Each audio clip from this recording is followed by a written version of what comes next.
Dans ce module, nous discuterons de la fiabilité des capteurs de glucose. Nous verrons en profondeur la précision des capteurs, l'interprétation des flèches de tendance en fonction du délai, les situations dans lesquelles une glycémie capillaire est nécessaire, des recommandations pour étalonner des capteurs, et pour terminer, des astuces supplémentaires. 1. Précision des capteurs de glucose. La fiabilité des capteurs de glucose tels que les capteurs de Freestyle Libre, Dexcom et Guardian s'est considérablement améliorée avec le temps. Leur différence relative absolue moyenne, MAR, se situe systématiquement en dessous ou autour de 10%. La MAR est un paramètre de précision largement débattu, mais les capteurs dont la MAR est inférieure ou égale à 10% sont généralement considérés comme suffisamment précis pour déterminer le dosage d'insuline sans vérification capillaire au bout du doigt. Pour en savoir plus sur la précision des nouveaux capteurs et les raisons pour lesquelles le MRD seul ne suffit pas, consultez le blog Glucose Neverlies de John Pemberton. L'utilisation des capteurs en milieu hospitalier et leur précision dans diverses situations restent des sujets de discussion permanents. Il faut noter que dans des hôpitaux, les capteurs de glucose sont autorisés mais doivent être contrôlés par une glycémie capillaire. La mesure de glucose via une piqûre au bout du doigt est également recommandée pour les traitements d'hypoglycémie à l'hôpital et après un traitement glucidique suite à une hypoglycémie. Il est important de retenir que les capteurs peuvent être moins précis lors des premières 24 heures. Durant cette période, méfiez-vous des taux de glucose du capteur avant de vous injecter de l'insuline ou avant de consommer des sucres.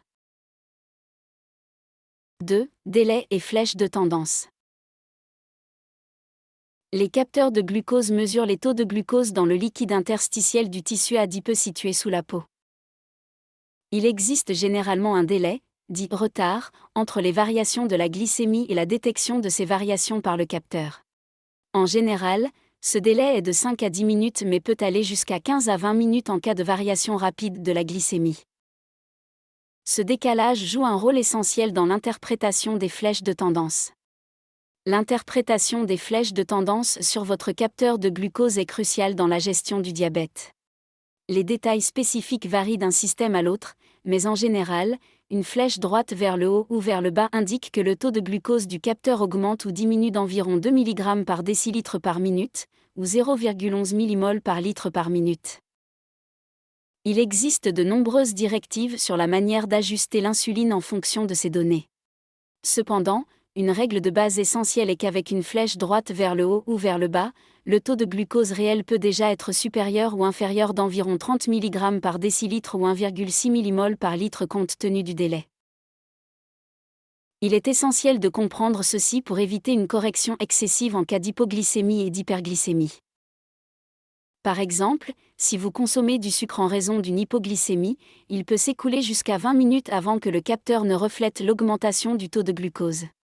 Si vous n'êtes pas certain d'avoir besoin de davantage de sucre, il est conseillé d'effectuer une piqûre au bout du doigt plutôt que de vous fier uniquement au relevé du capteur. De même, en cas d'hyperglycémie après une injection d'insuline, le taux de glucose peut déjà être en train de baisser, même si celui-ci n'est pas encore visible sur le capteur. Si la flèche de tendance indique une tendance à la baisse, il est généralement préférable d'éviter toute nouvelle injection d'insuline. En cas d'incertitude, il est recommandé d'effectuer une piqûre au bout du doigt. 3. Situation justifiant des piqûres au bout du doigt traditionnelles. Malgré la fiabilité et la commodité globale des capteurs de glucose, certaines situations nécessitent encore l'utilisation des piqûres au bout du doigt classiques pour confirmer les taux de glucose dans le sang.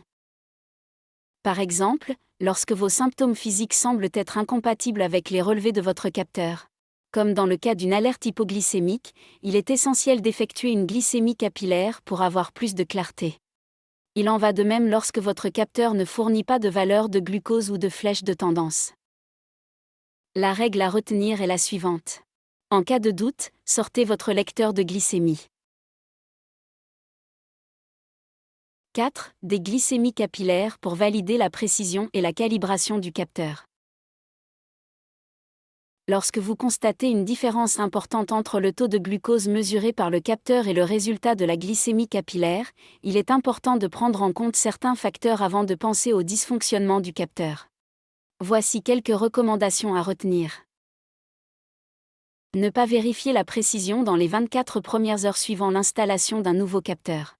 En général, chaque capteur est susceptible de présenter un faible niveau de précision le premier jour, d'où la nécessité d'une vérification par une piqûre au bout du doigt. Au lieu de se fier à une première lecture, vérifiez plusieurs fois la précision du capteur avant de conclure qu'il ne fonctionne pas correctement.